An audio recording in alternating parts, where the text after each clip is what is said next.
کله انسان په بیت الخلا کې کشف د عورت وکړي نو شیطانان د انسان د عورت سره لوبې کوي. د سعد بن عباده رضی الله تعالی عنه د مرګ واقعا داسې راپېښ شو چې هغه قضای حاجت ته تللی و او د هغې نه وروستو هغه مړ منده کړی شو او یو پراسرار اواز واورېدلی شو لکه څوک چې شعر وایي: قتلنا سید الخزرج سعد بن عباده رمیناه بسهمین فلم نخطئ فؤاده. نو هر کله چې په بیت الخلا کې او په مقاماتو د ګندګۍ کې شیطانان انسان ته تکلیف رسوي نو دا استعاذه وه د دې دپاره چې په دې استعاذه باندې د شیطان د تکلیف نه دا انسان بچ شي او دا یو عصمت شي یو حاجب او یو مانع شي د تکلیف رسولو د شیطانانو نه انسانانو ته. بل نبی علیہ السلام په دې وخت کې دا استعاذه چې کړې ده نو دپاره د اظهار د عبودیت په دې کې مقصد اظهار د عبودیت خپل دی چې زه د الله بنده یم او په دې کې تعلیم دی امت ته چې امت کله بیت الخلا ته ځي نو هغه د نبی علیہ السلام تابعداري کوي په استعاذه کې او دویم دی په دغه طریقه باندې استعاذه او پناهي د حاصلوي د شیطان نه په دې طریقه سره. قال ابو عیسی حدیث انس اصح شیء فی هذا الباب واحسنه. تاسو ته د امام ترمذی رحمه الله عادت په دې کتاب کې معلوم شوی چې یو حدیث یا دو حدیث د باب په ذیل کې صراحتاً راوړي او خاص کر هغه احادیث راوړي چې نور ائمو د حدیثو د هغې تخریج نه یې کړی. نور احادیث متعلقه د باب هغې ته اشاره کوي وفي الباب سرا وفي الباب عن علي وزيد بن أرقم وجابر وابن مسعود رضي الله تعالى عنهم أجمعين. دې صحابونو د دې باب متعلق احادیث روایت شوي دي او په دې کې د حدیث د انس بن مالک کوم چې په دې ترجمه کې ذکر کو نو دا حدیث د انس اصح شیء فی هذا الباب واحسنه. حدیث د زید بن ارقم فی اسناده اضطراب د دې په سند کې اضطراب دی. څنګه اضطراب دی وګورئ د عبارت: رواه هشام الدستوائي وسعيد بن ابي عروبه عن قتاده وقال سعيد عن القاسم بن عوف الشيباني عن زيد بن ارقم وقال هشام عن قتاده عن زيد بن ارقم ورواه شعبة ومعمر عن قتادة عن النزل بن أنس وقال شعبة عن زيد بن أرقم وقال معمر عن النزل بن أنس عن أبيه. قال أبو عيسى سألت محمدا عن هذا فقال يحتمل أن يكون قتادة روى عنهما جميعا. امام ترمذی کوم حدیث د زید بن ارقم چې هغه ته اشاره کړې ده په احادیثو د وفیل باب او پاغي کې خبره د اضطراب کړې ده نو دغه حدیث مروي دی په سنن ابي داود وغيره کې الفاظ داسې دي: ان هذه الحشوش محتضره فاذا اتى احدكم الخلاء فليقل اعوذ بالله من الخبث والخبائث. دا بیت الخلاګانې دیتا شیاطین حاضر دي، شیاطین پکې دي. کله چې یو کس تاسو بیت الخلا ته راشي نو دا د استعاذه کوي فلیقل وایي دي چې اعوذ بالله من الخبث والخبائث. دغه حدیث په سنن ابو داود کې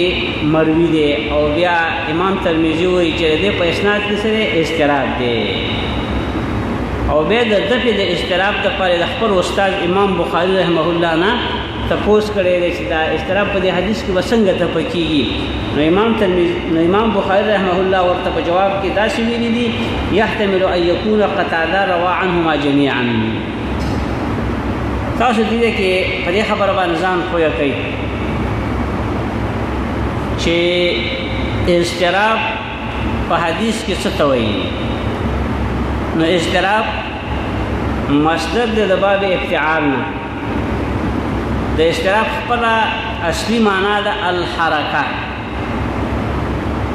او بیا اضطراب استعمالیږي په معنا د اختلاف کې. اضطراب اختلاف ته وایي. په اصطلاح د اصول حدیث کې اضطراب څه ته وایي؟ په اصطلاح د اصول حدیث کې اضطراب دې ته وایي چې د یو حدیث په روایت کې د راویانو اختلاف واقع شي. یو حدیث دی، یو راوی په یو طریقه باندې را نقل کوي، بل راوی په بل طریقه، بل راوی په بل طریقه، او بل راوی په بل طریقه. نو اضطراب په اصطلاح د اصول حدیث کې عبارت دی د وقوع د اختلاف نه په روایت د یو حدیث کې د رواتو نه. خو دغه اختلاف د رواتو په روایت د حدیث کې چې وي، دا کله په سند کې وي او کله په متن کې وي. کله چې اختلاف د رواتو په سند د حدیث کې وي، نو هغې ته اضطراب فی الاسناد ویلی کېږي. او کله چې دا اختلاف د رواتو د حدیث په متن د حدیث کې وي، نو هغې ته اضطراب فی المتن ویلی کېږي. حکم د اضطراب دی چې کله په یو حدیث کې اضطراب را پیدا شو، نو د دې په وجه باندې حدیث ضعیف ګرځي او دا ناقابل استدلال وي. نو چې کله دغه اضطراب هغه راپکېدی شي، نو چې کله اضطراب په حدیث کې رپه شي، نو دغه حدیث مسترب دا به بیرته صحیح ګرځي او دا به قابل د تمسک وي. او که چېرته اضطراب هغه نه رپکېږي، هغې څه لاره د رپکولو نشته، نو دغه حدیث به ضعیف او ناقابل استدلال وي.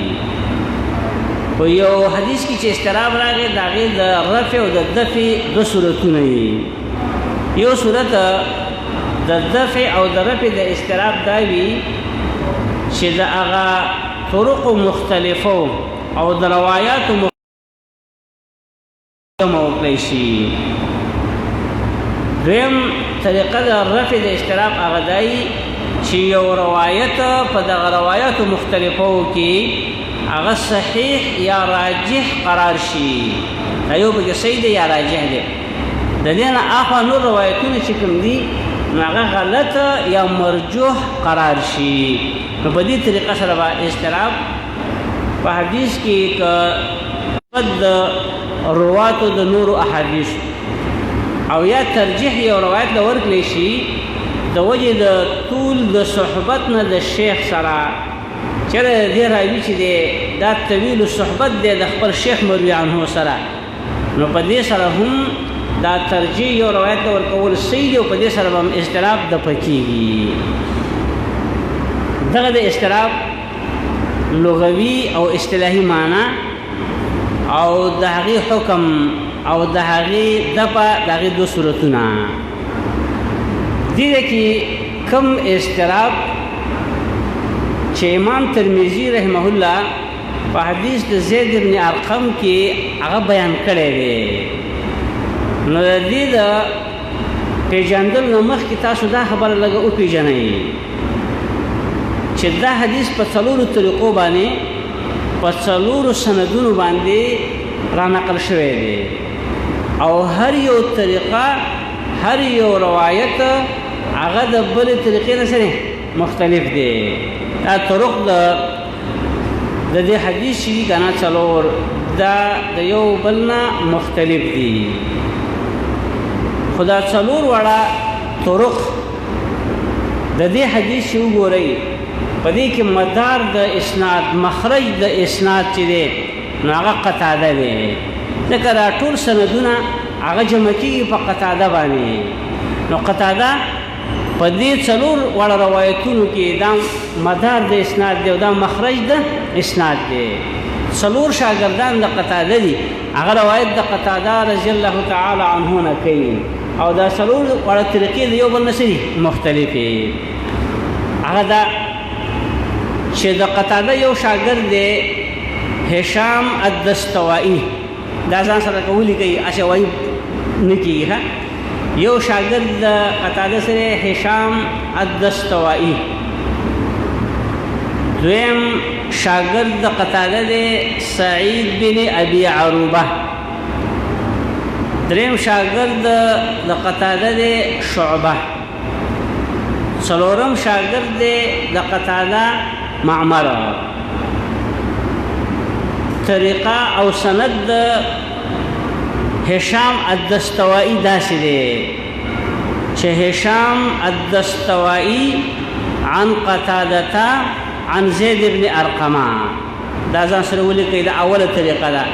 هشام الدستوائي عن قتاده عن زید بن ارقمه، دا ځان سره ولیکئ، دا اول سند اوله طریقه ده د دې حدیث. دویمه طریقه ده دویم شاګرد چې سعید بن ابي عروبه، دا غي طریقه داسې ده. سعید بن ابي عروبه عن قتاده عن القاسم بن عوف الشيباني عن زيد بن أرقمة. عن سعيد بن أبي عروبة عن قتادة عن القاسم بن عوف الشيباني عن زيد بن أرقمة. تامولي کو دریم شاگرد هغه شعبه دی، هغه طریقه داسې ده. شعبه عن قتادة عن النزر بن أنس عن زيد بن أرقمة رضي الله تعالى عنهم أجمعين. شعبة عن قتادة عن النزر بن أنس عن زيد بن أرقمة. څلورم شاګرد هغه معمر دی، داغه طریقه دا ده. معمر عن قتادة عن النزر بن أنس عن أبيه أنس. معمر عن قتادة عن النزر بن أنس عن أبيه أنس. دا چې تاسو ولیکل نو په دې طریقه باندې چې دا څلور روایتونه دي او څلور طریقې او اسنادونه دي، نو په دې حدیث کې درې استرابات شو. په دې حدیث کې څو استرابات شو؟ درې استرابات شو په دې حدیث کې. اول استراب په دې حدیث کې دا دی چې د قتاده او د هغه د شاګرد په منځ کې د قتاده او د زید بن ارقم چې د قتاده استاد دی په دې کې واسطه شته او کنه. نو د هشام الدستوائي په طریقه کې واسطه په من د قتاده او د زید بن ارقم کې نشته. تاسو ته وګورئ تاسو څنګه ولیکل چې هشام الدستوائي عن قتاده عن زید بن ارقمه. نو په طریقه د هشام الدستوائي کې واسطه په مابین د قتاده او د زید بن ارقم کې نشته. باقی دا درې طریقې چې دي نو په دې درې طریقو کې واسطه په مابین د قتاده او د زید بن ارقم کې شته. د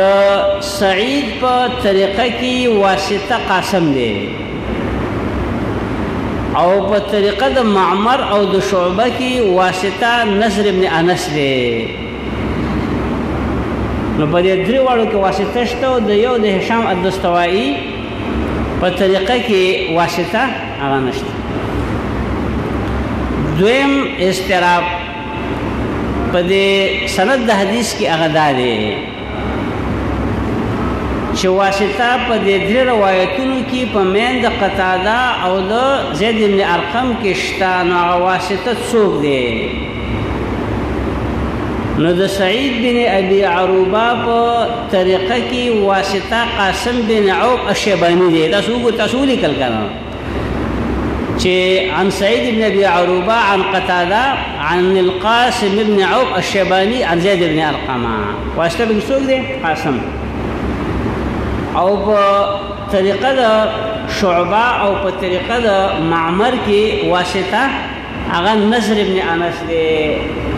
او فرق دومره دی چې په یو کې صحابي زید ابن ارقم دی چې د شعبه طریقه ده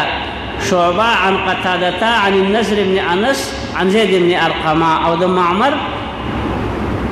معمر عن قتاده عن النصر ابن انس عن ابيه انس نو دریم استراب په سند او په دې روایت کې هغه دی شراوی د دې حدیث چې قتاده روایت کوي کنه نو صحابي په دې روایت کې په دې حدیث کې څوک دی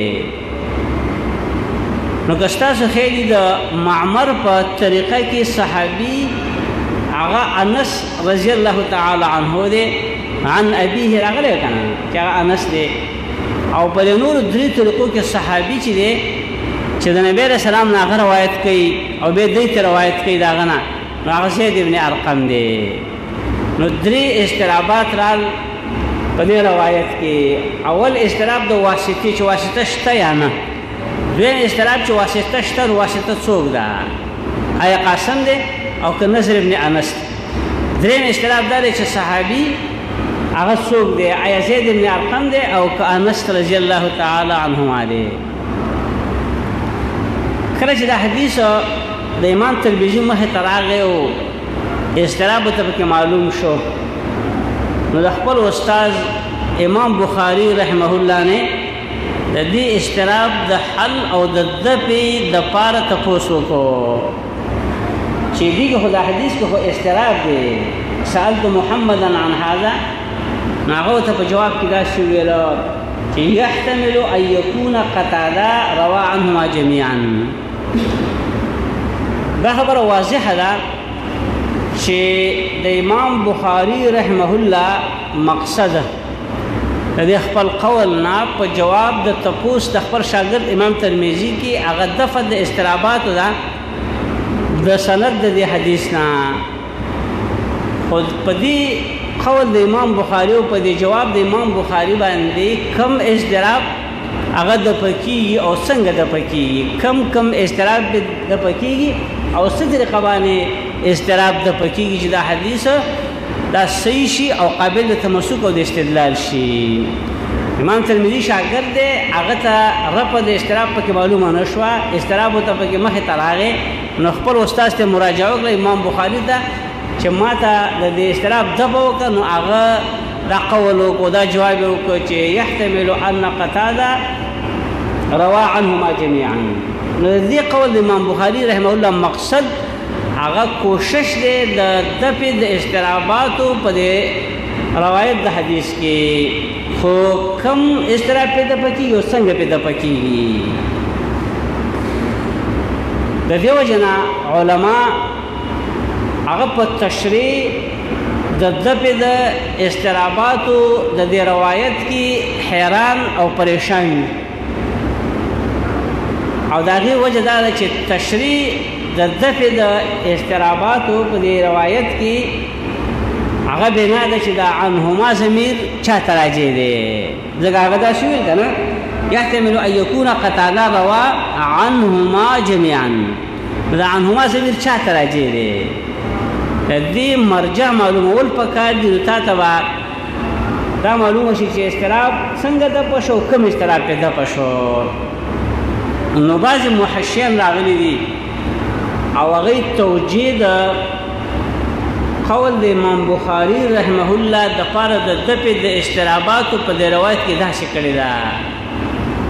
چې دا عنهما ضمیر راجع کړی دی زید ابن ارقم او نصر ابن انس ته او د دې ټوکلې معنا دا ده چې احتمال لري چې قتاده روایت کړی وي د زید ابن ارقم نه هم او روایت کړی وي د نصر ابن انس نه هم او په دې طریقه سره او په دې توجیه سره هغه درې وړ استرابات په روایت کې د بشي څنګه مطلب یې دا دی چې دا احتمال شته چې قتاده دا حدیث اورېدلې دی د زید ابن ارقم نه برابر خبره ده چې واسطه پکې نه وي بغیر د واسطې نه اورېدلی دی لکه هغه طریقه د هشام الدستوایي ته وګوره هغه کې واسطه نشته که نه او برابر خبره ده که په واسطې سره اورېدلی چې هغه واسطه هغه څوک دی قاسم لکه په روایت د سعید ابن ابي عروبه کې او احتمال لري چې دا حدیث د چا نه اورېدلی د نصر ابن انس نه لکه په روایت د چې هغه څنګه دی عن قتادة عن النضر بن انس بیا خبره عامه ده که د نضر بن انس روایت د زید بن ارقم نه کړی لکه په طریقه د شعبه کې او که روایت یې د انس نه کړی د خپل پلار نه لکه په طریقه د معمر کې نو په دې طریقې سره که ستاسو خیري او ټول درې وړه اضطرابات په سند د حدیث کې رفع شو معمر کې دیو نه ډېر علماو دې توجیه د محشیانو ته میلان کړی دی چې په دې سره درې وړه اضطرابات دویمه توجیه هغه علماو داسې کړې ده چې عنهما دا ضمیر نه دی دا راجع دی زید بن ارقم او چا ته راجع دی قاسم بن عوف الشیبانی ته او معنی یې دا ده چې احتمال لري چې قتاده دا حدیث اورېدلی دی د زید بن ارقم ته چې شته دی نو هغه قاسم دی او که نضر بن انس دی د هغې دفع په دې عبارت سره نه ده کړې او کیدی شي چې هغه ته په دې وخت کې دغه دفع د دوه اضطرابیانو مستحضره نه وه خو دغه یو اضطراب یې ورته څه د واسطې او د عدم واسطې درېمه توجیه علماو داسې کړې ده چې دا ضمیر د عنهما راجع دی نضر بن انس او قاسم بن عوف الشیبانی ته او د دې مقصد دا دی چې احتمال لري چې قتاده د حدیث روایت کړی وي د قاسم بن رضی الله تعالی عنه نه علاوه بل چا نه د هغه سما ثابته نه ده د قتاده سما د زید بن ارقم نه ثابت نه ده صرف او صرف ثابت ده انس بن مالک نه سما ثابت نه څنګه ډایرکټ روایت د زید بن ارقم نه کوي نو دا روایت څه دی د هشام الدستوایي چې واسطه پکې نشته په میند د زید بن ارقم دا غلط دی نو د دې په تاجت پاتې نشو کنه دریم استراب چې صحابي هغه زید بن ارقم دی او که انس رضی الله تعالی عنه دی د معمر د نضر بن انس نه فی هذا وهم په دې کې وهم دی چې کله دوه طریقې غلط شوې کنه نو د دې هغه د په اشتراک تاجت پاتې نشو دا یو طریقه صحیح ده د هغې استراب په دې طریقه ته پکې چې واسطه پکې قاسم هم کېدی شي او نضر بن انس پکې هم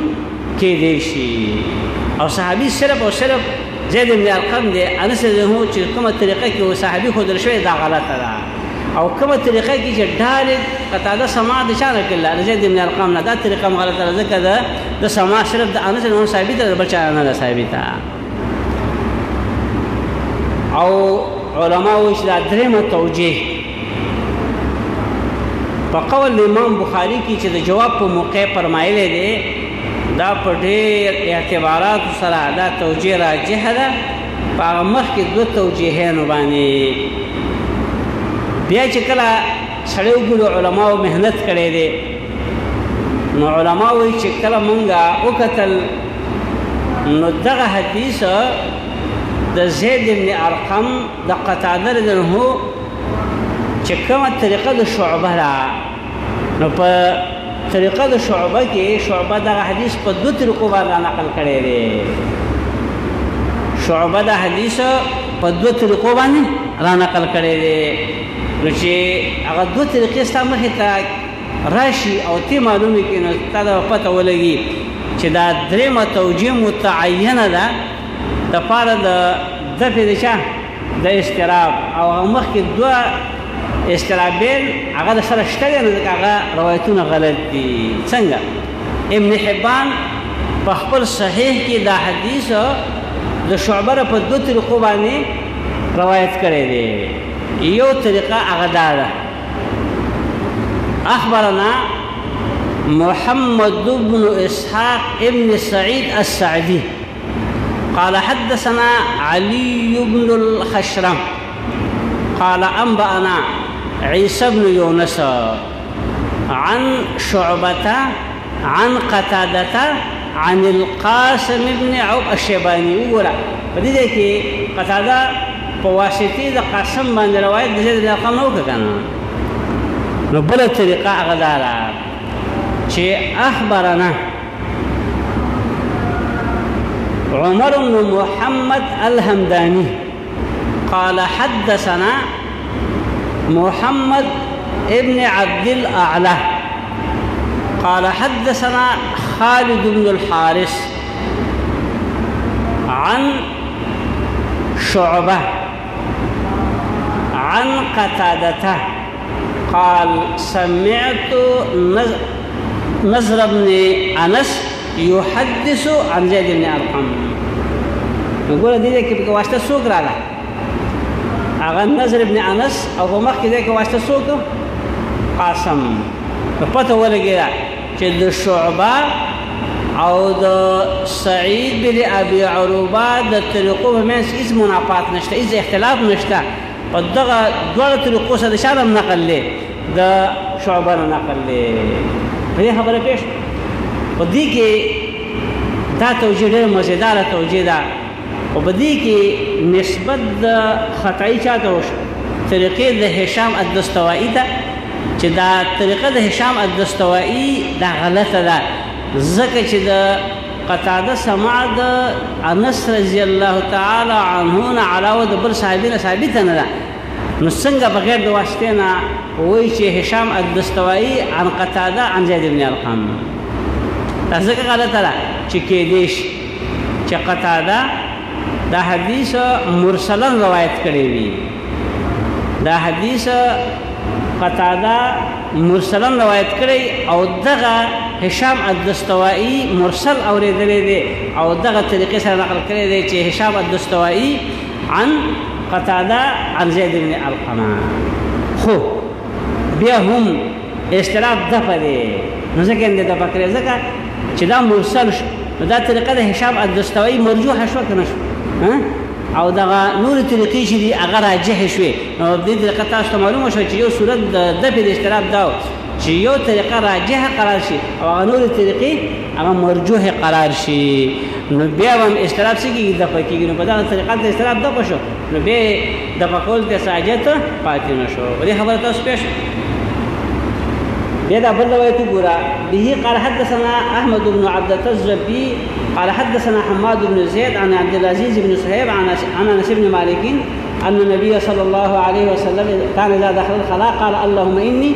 اعوذ بك من الخبث والخبائث. هذا حديث حسن صحيح. په دې طریقه د حماد بن زید کې چې کوم روایت دی نو په دې کې شک نشته. کم شک چې په طریقه د چا کې د عبدالعزیز کې چې مخکې روایت چې داسې ویلي اعوذ بالله من الخبث والخبيث او که داسې ویلي چې من الخبث والخبائث. تاسو مول چې په د روایت د ترمذي کې په دې حدیث کې شک واقع شوی دی او روایت د بخاري او په اکثر روایتو کې شک هغه نشته. نو هغه به معتمد وي لکه څنګه چې د حماد بن زید چې کوم طریقه ده